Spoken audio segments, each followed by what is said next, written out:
Why, hello there, everyone. It's Friday, it's 11 a.m., which means this must be the Flow State podcast, and I must be Stuart P. Turner. Welcome back if you have joined me before, and welcome for the first time if this is your first time. So, today, I'm going to talk about two of my twin passions of digital technology in all its horrible glory and music in general. Now, the streams of those two industries have been crossing in fairly horrible fashion over the past few years. But there's one story that keeps kind of cropping up over the past few months, which is our friend Daniel Ek, the founder and CEO of Spotify, and his recent fairly unsavory, to my tastes, investments in hardcore military AI technology. Now, you might be thinking, Stu, what the hell does this have to do with work? And I'm not about to do a LinkedIn, here's what, this taught me about B2B sales switcheroo here. What it has to do with work is incredibly important if you're trying to grow a business or run a business, in that we are allegedly, living through still the age of authenticity in brands and trust being super important. We're doing a lot of market research at the moment where those two things keep coming up, like, building trust who you're buying from, needing comfort to know that the purchase decision you're making is the right one. How do you know that? Well, it's all down to trust in the individuals that you're dealing with. And in order to build trust, you must be authentic and not be full of bullshit, and, actually build proper relationships with people. So, thanks for asking. There's the actual link to work and both professional and personal life. And look, just as a forewarning, this at the start of this year, this isn't the warning. This is leading into the warning. At the start of this year, I sort of made not a resolution, because those are a bit lame, aren't they? I made a bit of a promise to myself to try and be more positive, turn over a bit of a positive leaf, and it might surprise you to know that I'm not always the sunny, sort of optimistic character that you might hear on these shows. Like, sometimes I'm actually quite miserable about stuff. So I was like, do you know what? Don't turn into a bitter, miserable old man. Just try and look on the bright side. And I've been trying to do that all year. But the last week has been really just, challenging my commitment to that promise that I made for various reasons. And this is one of them. So while this may seem like a bit of a, negatively positioned discussion, and it is, I'm going to try and extract some positivity as we go through. So the warning is, look, this might be a little bit negative, but sometimes you have to be negative in order to uncover the positives. And also it might be a little bit sweary, because this whole situation just sucks in so many ways. And I think it's indicative of the times we live in, the attitude of a lot of people to business, why a lot of us who just have worked in companies think that everything companies spew out is just nonsense. Like, there's so much wrapped up in here. It's like I could talk about it forever. But I'll try and stay focused, and I just want to run through this specific example, because one, it is something that I lived through myself, and two, is something that I am, as you can tell, very aggressively passionate about in a variety of ways. So, first of all, what is happening? Well, look, this isn't like a new piece of news. This all sort of broke in June, I think, this year. But as you know, if you've listened to the show before, this isn't like a trend chasing, show. Like, I'm kind of trying to stick to more evergreen, overarching sort of themes that are a bit more impactful than just, what celebrity's getting married to what other celebrity. See, I do follow the news as well, but we're not going to talk about that because everyone else is talking about it. So what's been happening? Well, as you may or may not have heard, the CEO of Spotify, who is this sometimes fine looking, sometimes very creepy looking man, Daniel Ek, who has suddenly decided, well, it's not actually that sudden if you know him or follow his thinking, but he has been investing and decided to invest, very controversially if you are a bleeding heart creative type, in military AI technology. Now, I'm not going to talk about that decision today beyond saying I don't like it. I don't like the idea that we are investing in more automated, scaled ways to kill each other. And I think as a species, that's just an incredibly reductive, moronic way to invest our time and money. So if you're listening, Daniel, look, I'll tell you what I really think is that. And I think you could be investing your time and your money in something a lot more productive instead of how do we analyze a battlefield and work out how we could kill more of other people and not kill as many of ours. Like, why would you? Anyway, rant for another time. The point I wanted to share there is that on this news.com.au article, there's a good clip from an interview with old mate Daniel here where he sort of explains a bit about his thinking and why he's making these investments. And look, obviously I agree. I disagree pretty sort of stringently with his thinking, but I understand it. However, the challenge here is this is the guy who also thinks that it's fine to invest or continue to invest and lead in his, we're saving the world of music brand, Spotify. And that's what I want to talk about today. So I'll include these links under the podcast as usual. Watch this clip. It's actually quite interesting. It's only a short one, 43 seconds. Surely even in our currently, attention deficit inducing environment, you can stretch to watching a video under a minute and see what you think. Now, the reason, in case you were not already kind of clear on this, that people are pretty pissed off with his decision is that most people who are creatives, most people who are musicians, don't tend to love the idea of going to war about stuff, and they certainly don't love the idea of the people who own and control large swathes of the music distribution industry investing in things that are directly at odds with their own personal beliefs. Now, that shouldn't come as a surprise to anyone, and quite frankly, I think it shows a marked lack of respect for the people that make him his millions of dollars that he's made this decision.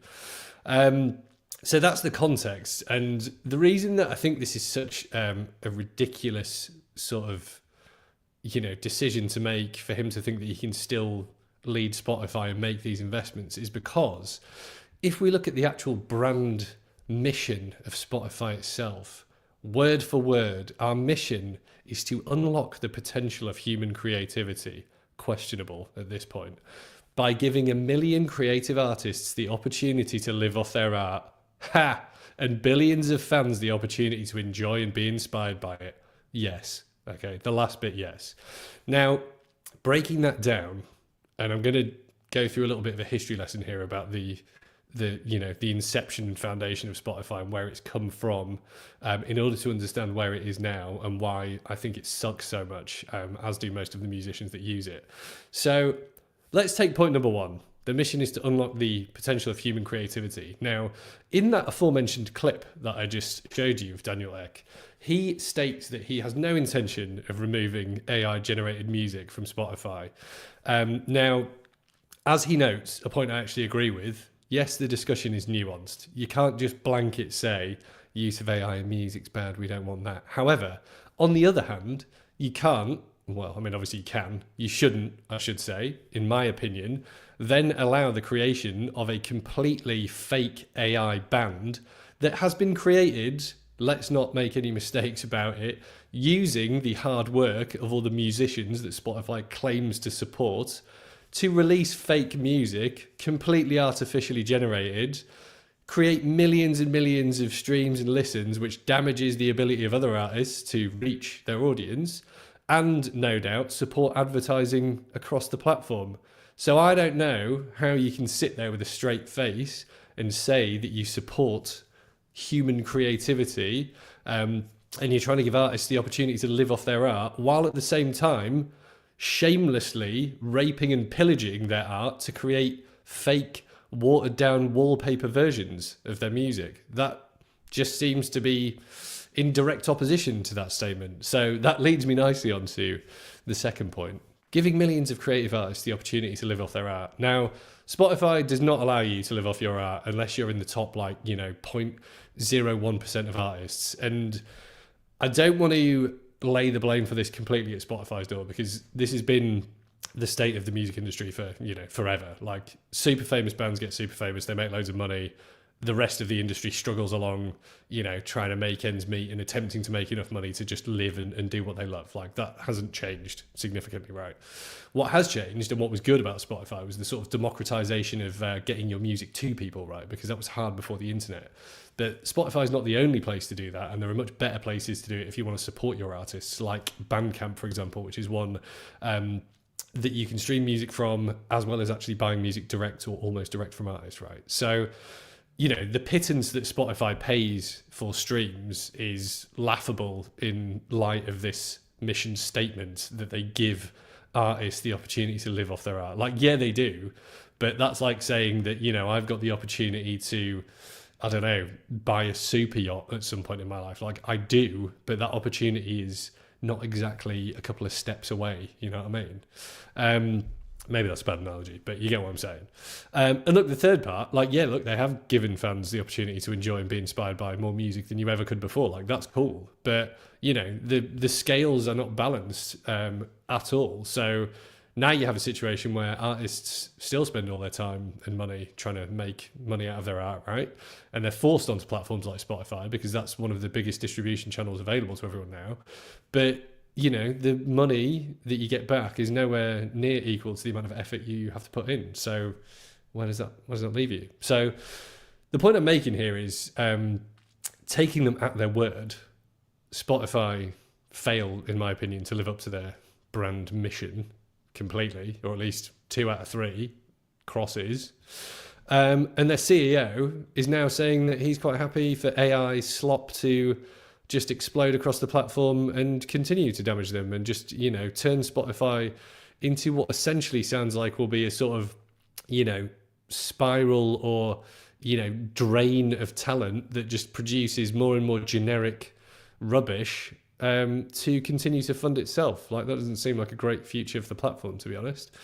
So look, that's my current opinion on it. And tying that back to the things that we were just saying in terms of brand authenticity and, trust, like, how can you trust a man who wants to invest in wholesale automated killing to run a creative platform? Like, you just can't, can you?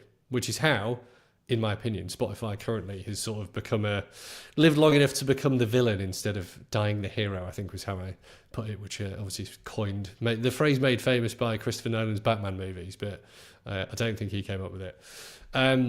So why is this so personally frustrating to me? Well, winding back to the early 2000s, which you may or may not remember, and if you're younger, this is the era that everyone is now trying to ape as we see the welcome resurgence of, like, just looking like a bit of a gronk and baggy jeans and stuff, which was exactly what we all used to look like back in the day.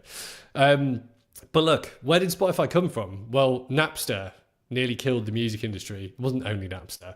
But in the early 2000s, peer-to-peer was huge, right? So some games and other technologies still use this. Peer-to-peer, if you don't know, is we directly connect to machines to share information, as opposed to a cloud-based network that is distributed across many different servers and machines. And at the time, back in the day when the internet was really slow and pretty crap, well, it was great, but it was slow.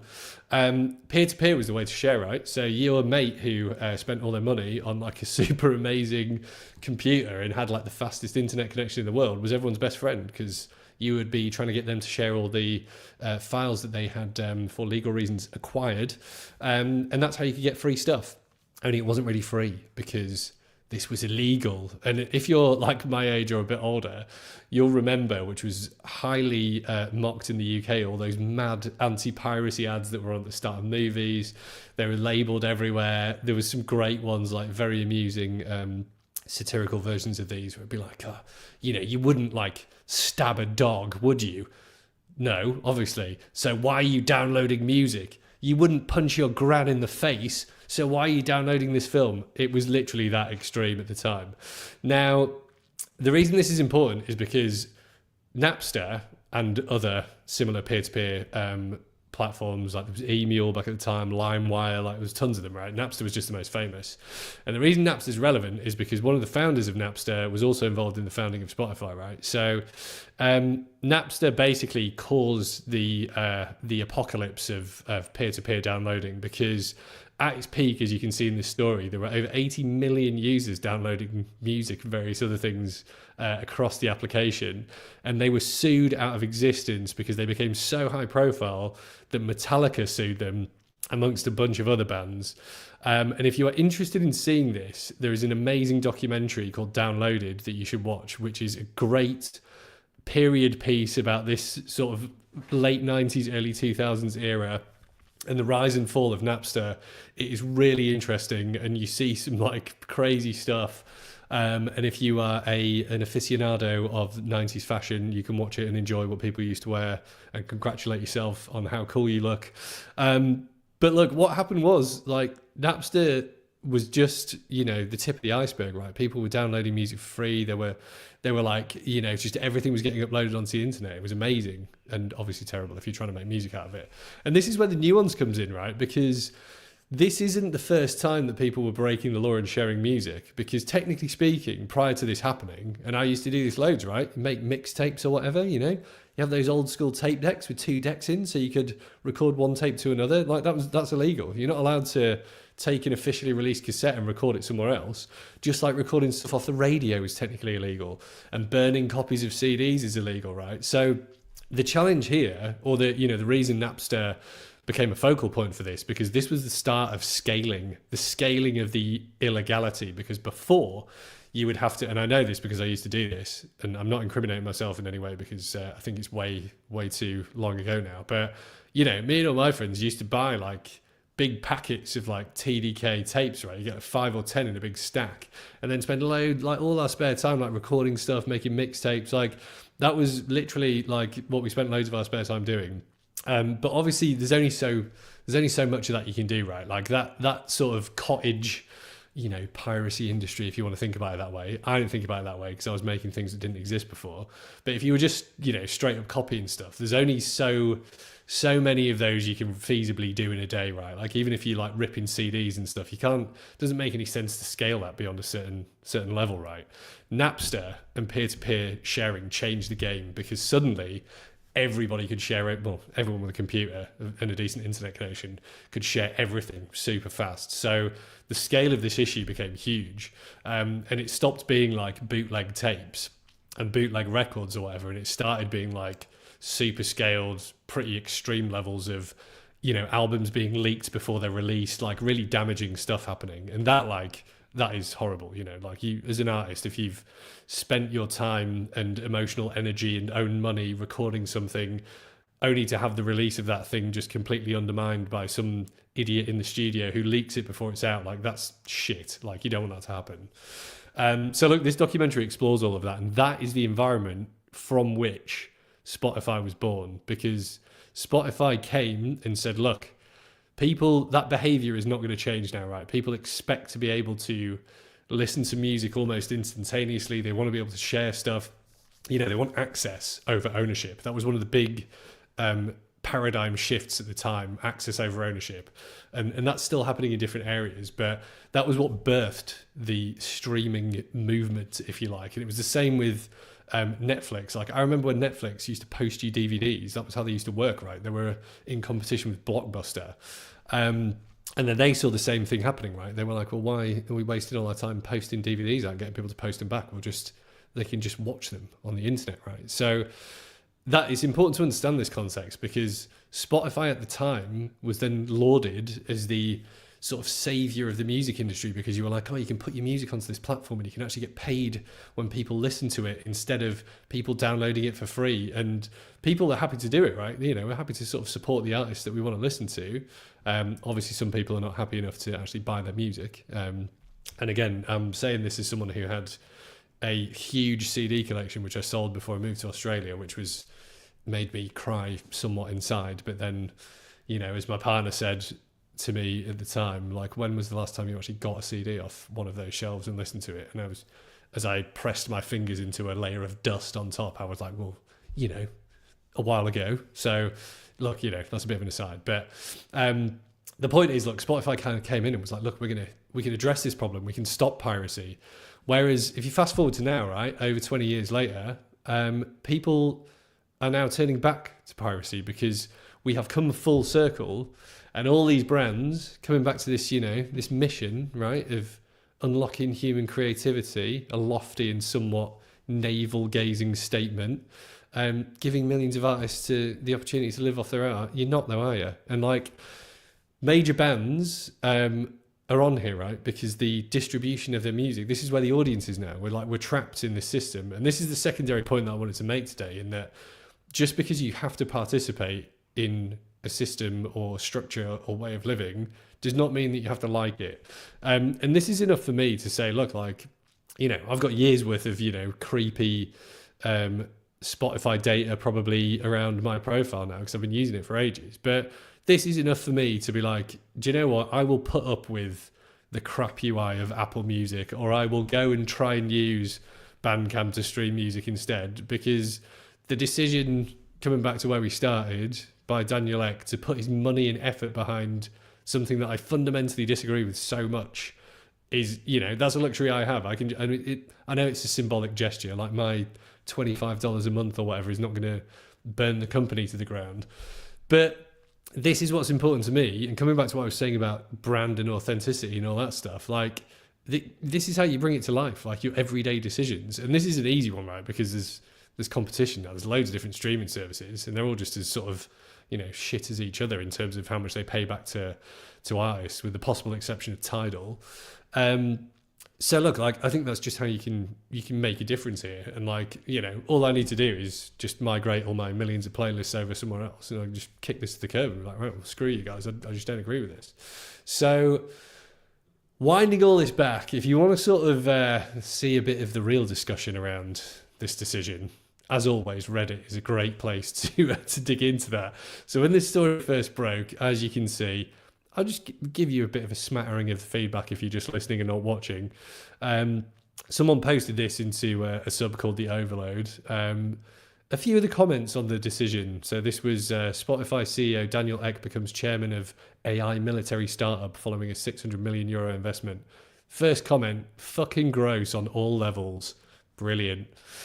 Yet another reason to cancel their subscriptions. Don't forget their unrelenting use of AI-generated music peppered throughout their playlists. Get Spotify to fuck.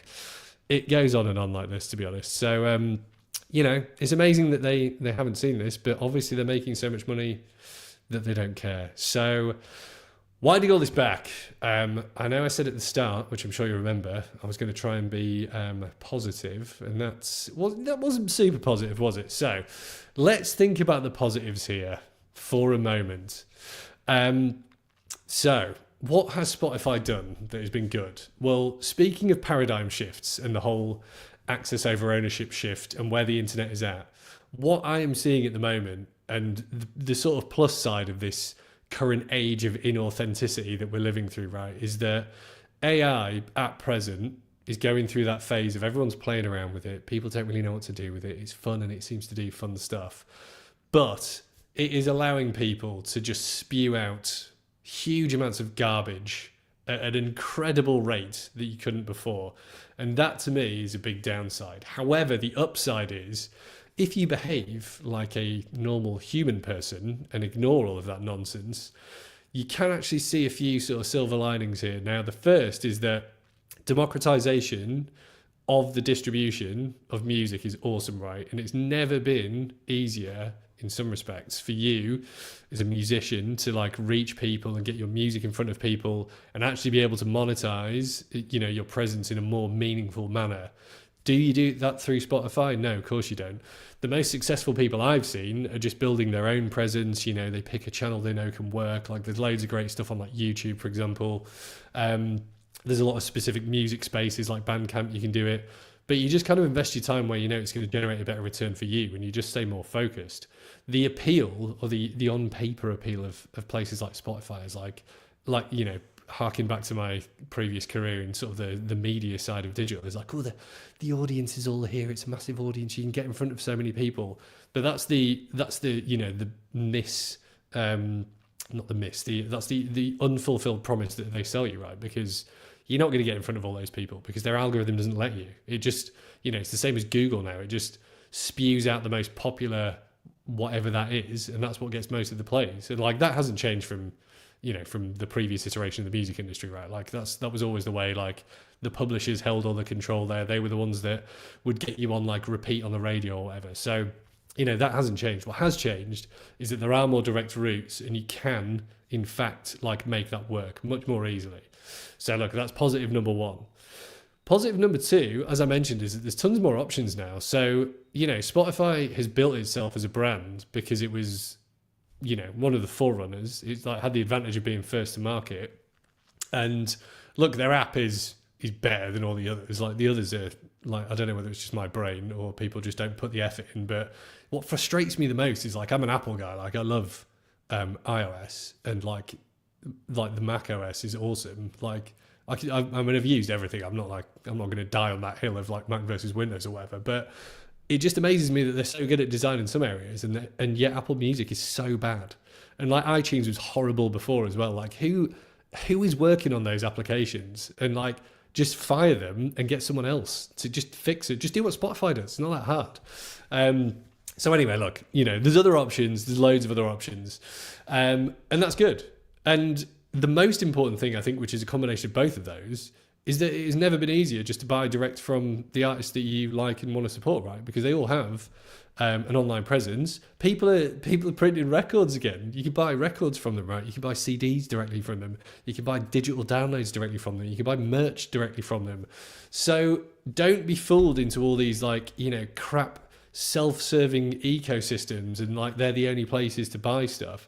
And one of the most, this isn't a negative, this is a positive as well. One of the most annoying I've seen recently is like Spotify, are branching out into selling merch and tickets and all this other crap. And you're like, yeah, great. That's just adding layers and layers of cost on to me as an end user, right? And I want to support live music. I would be going to gigs like every week if I could afford it. But living down here, I've like 10 or 20 bands that I really want to see have been down in Australia over the past 6 months, right? But every single one of those gigs was going to cost at least $100 a ticket before I even leave the house, right? And then, getting out, getting the train somewhere, possibly going and doing some other stuff, it just becomes like, unaffordable, which sucks because I want to go and support these bands. But I also know that most of that money is probably not going to them. It's just going to like promoters, venues, whatever. So, look, like virtual stuff, yeah, it's not as good as seeing people in real life, but it's also never been easier to sort of virtually support your favorite bands in a more meaningful fashion. So I think where I'm seeing technology working, and this is, coming back to sort of, as I'm sure you get the idea of like my roots as a sort of more indie-minded person, is ignore all the giant corporate crap that is just sitting across the industry at the moment, and people like Daniel Ek who are, raking in millions of dollars. He might pay lip service to like, having some sort of connection to the music industry, but actions speak louder than words. And if you truly believed that you were a supporter of the arts and creativity, you would not be investing in military anything, in my opinion.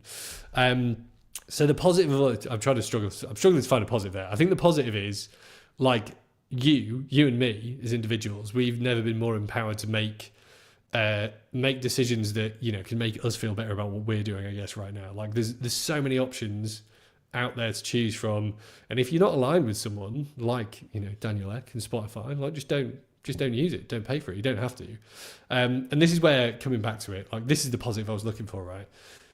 Digital technology and where AI has become even more useful, right? Is like it's actually never been easier to just even build your own solutions now if you're struggling. So one of the issues that's still a bit of a problem here is if you, as I'm sure you know, if you're downloading your own music, unless you've still got an iPod that you're keeping going somehow, or like a mini disc player, it's still pretty clunky to try and transfer it between devices or put it somewhere.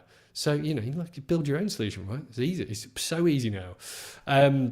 So look, without rambling on too much, just want to kind of wrap this all up with a quote from my friends The Who from Won't Get Fooled Again. As they said in that seminal song, meet the new boss, same as the old boss. We have come full circle. These supposed saviors of, the arts and creativity are just as money hungry and, sort of misaligned with their actual core kind of customer base as everyone else. So I feel like there's a strong, very reasonable and sort of tangible way that those big platforms can just be ditched.